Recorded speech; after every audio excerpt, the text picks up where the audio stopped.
It can be hard to know when to upgrade your snowboard gear, especially when you're not trying to break the bank every season on the latest product. So you ask yourself, how long should my board last? And shouldn't my boots be good for years and years? After snowboarding for 20 years, I know exactly how much time I should get out of my boards, boots, and bindings. I know the difference between feeling exactly when my gear is done and when it's wise to update for new technology. In this video, we'll be covering all this and more so you can finally decide if that 5 or 10-year-old snowboard you're riding is better to be retired and hung on the wall. We'll start with the most important piece of the puzzle, snowboard boots. What people don't realize about boots is that they put more miles on them than any other piece of gear. Whether you're hiking for powder, enjoying every last hour of après, or have an extra long walk to the end of the parking lot, you're using your boots the entire day. Additionally, the plush foam and fabric materials that make them so much better than ski boots inherently causes them to break down. Because of this, boots have the shortest lifespan compared to any other gear. The first sign to know when it's time to replace your boots is if you feel a lack of support. This can be a tricky thing to understand because the more time you spend riding your boots, the more comfortable they can feel.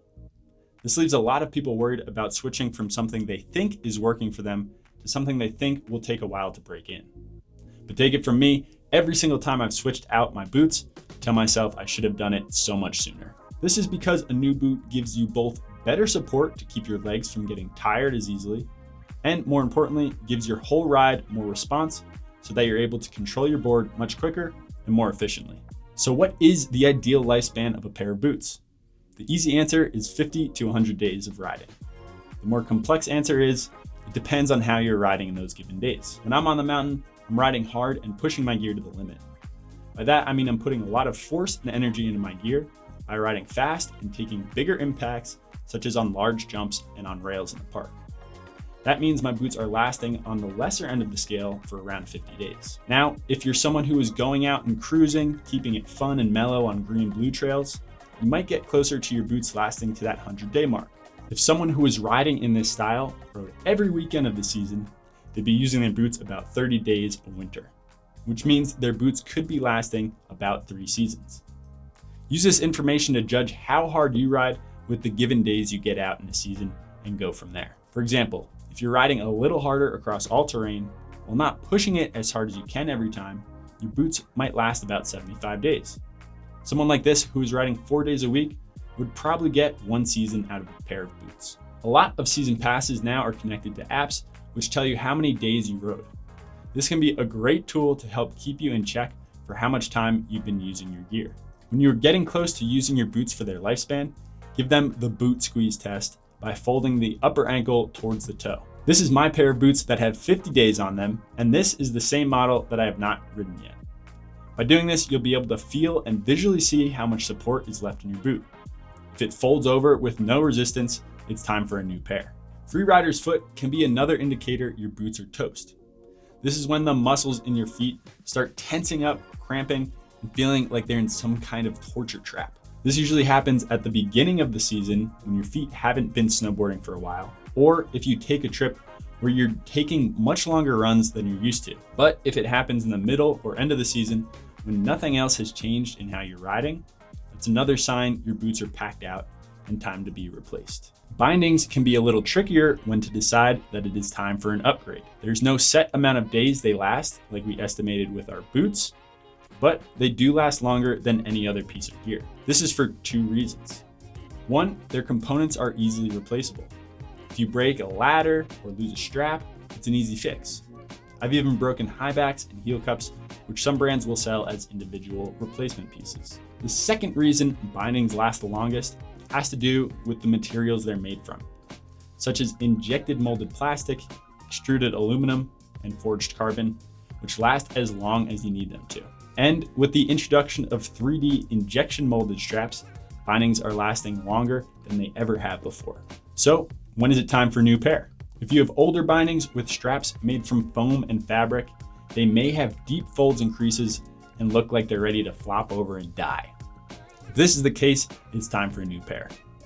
This is for the same reason we discussed with these components in boots and how they inherently break down with use. Your bindings are the connection between the force of your body and the board, which you want to be efficient and responsive.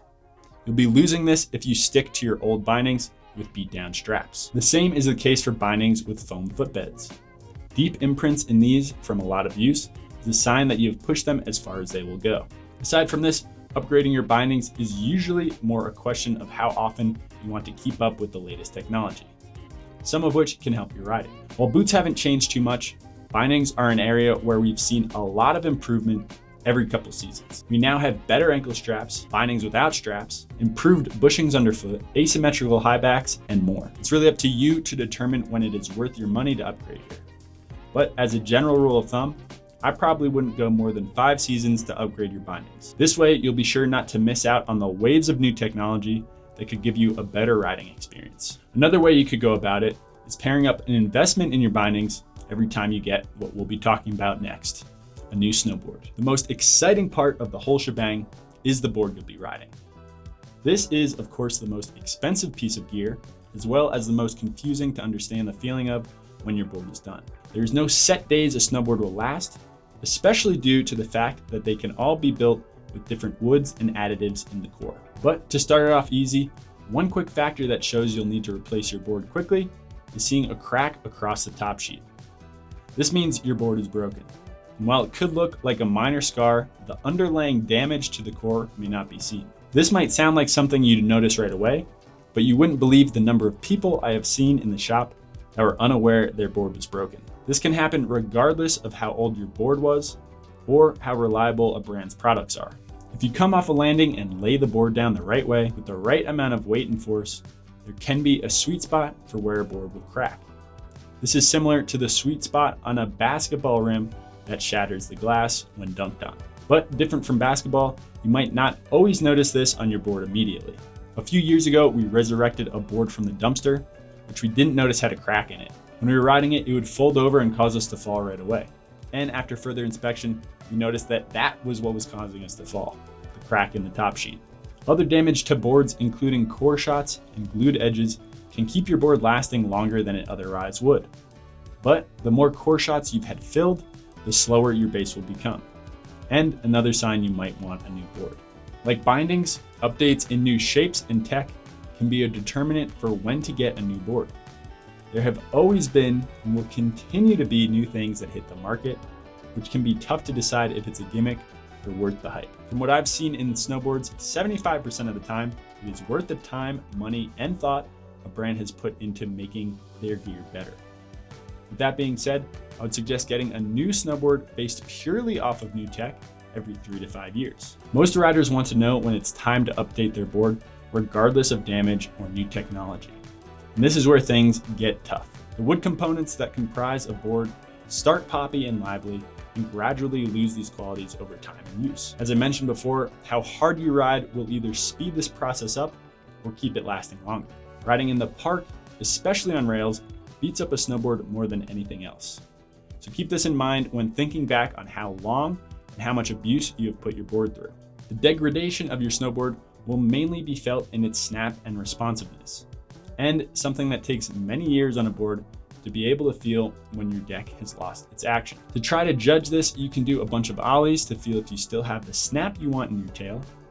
You can also give a good flex in your board and release it to see how much action it still has. Neither of these are great surefire ways, but they may help a little. The bottom line, and the way I see it, is if you love snowboarding, use the means you have to get a board as often as you can. It's what we live for, and there's nothing better than a brand new deck.